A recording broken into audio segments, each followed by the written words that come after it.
తిరిగే లేదు.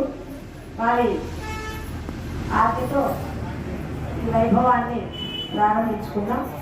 లీలాతుంగస్థనగిరితటీ సుత్తముద్భోజ్య కృష్ణం పారాధ్యం సంస్మృతి శతశిరసిద్ధ అధ్యాపయంతి ప్రోచిష్ఠాయాం సజనగణితం యా పరాత్కృత్య భుంక్తే గోదా తస్యై నమమిదమిదం భూయ ఏవాస్తు భూయః.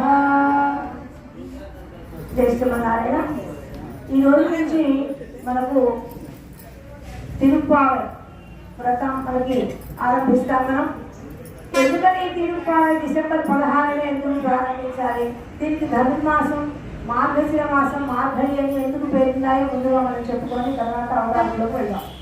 ధనుర్మాసం అంటే కాలాన్ని మన పెద్దలు 2 రకాలుగా లెక్కిస్తారండి. ఒకటి సూర్య గమనాన్ని బట్టి, 2 చాంద్ర గమనాన్ని బట్టి, చంద్రుడి యొక్క గమనాన్ని బట్టి కాలాన్ని గణిస్తారు పెద్దలు. తమిళనాడులో ఉన్నటువంటి దాక్షిణాత్యులు సౌరమానం ప్రకారం వాళ్ళు కాలాన్ని గణన చేస్తే అది ధనుర్మాసం అవుతుందన్నమాట. అంటే మనకి రాసులు మొత్తం 12. ఆ 12 రాశులు ఒక్కొక్క నెలలో సూర్యుడు ఒక్కొక్క రాశిలో ఉంటాడు. ఈ రోజు నుంచి సూర్యుడు కర్కాటక రాశి నుంచి ధను రాశిలోకి ప్రవేశిస్తాడు. కాబట్టి ఈ రోజు నుంచి మనం ధనుర్మాసంగా సౌరమానం ప్రకారం ధనుర్మాసం అని చెప్పేసి పరిగణిస్తాం. అలాగే చాంద్రమానం ప్రకారం అంటే మనం చాంద్రమానం ప్రకారం లెక్కిస్తాం. అంటే సూర్యుడు యొక్క నక్షత్రాలు 27, చంద్రుడి యొక్క నక్షత్రాలు మనకి 27 అని చెప్పుకుంటాం. అందులో పౌర్ణమి రోజు ఏ నక్షత్రం అయితే ఉంటుందో ఆ మాసాన్ని ఆ పేరుతో పిలుస్తారనమాట. ఉదాహరణకి పౌర్ణమి రోజు చిత్తా నక్షత్రం ఉందనుకోండి, దాన్ని చైత్ర మాసం అంటారు. అదే పౌర్ణమి రోజు కృత్తికా నక్షత్రం ఉంటే కార్తీక మాసం అంటారు. ఈ రోజు నుంచి నిన్న పౌర్ణమి మనకి మృగశిర నక్షత్రంలో చంద్రుడు ఉన్నాడు కాబట్టి దీన్ని మార్గశిర మాసం మార్గళి అని చెప్పేసి అంటారండి.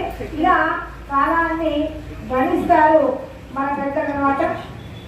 అయితే ఈ తిరుప్పావై అనేటటువంటి వ్రతాన్ని మనం ఈ రోజు నుంచి మనం ప్రారంభిస్తున్నాం. తిరు అంటే స్త్రీ అని అర్థం, పావై అంటే వ్రతం అని అర్థం. అంటే ఇది స్త్రీ వ్రతం అని అర్థం. సాధారణంగా స్త్రీ అంటే సంపదలు అని అర్థం అండి. సంపదలు అంటే మనకు ఉండేటటువంటి బంగారం, వెండి ఇటువంటి సంపదలు కాబట్టి ఆధ్యాత్మిక సంపదను వసంగేటటువంటి వ్రతం. అంటే ఈ వ్రతం చేస్తే మనకి లౌకిక సంపదలు రావాలంటే ఆధ్యాత్మిక సంపదలతో పాటు లౌకిక సంపదలు కూడా ఇచ్చేటటువంటి గొప్పదైనటువంటి వ్రతం ఈ తిరుప్పావై వ్రతం. దీన్ని శ్రీవ్రతం అనేటటువంటి పేరుతో మనకి చెప్తారనమాట.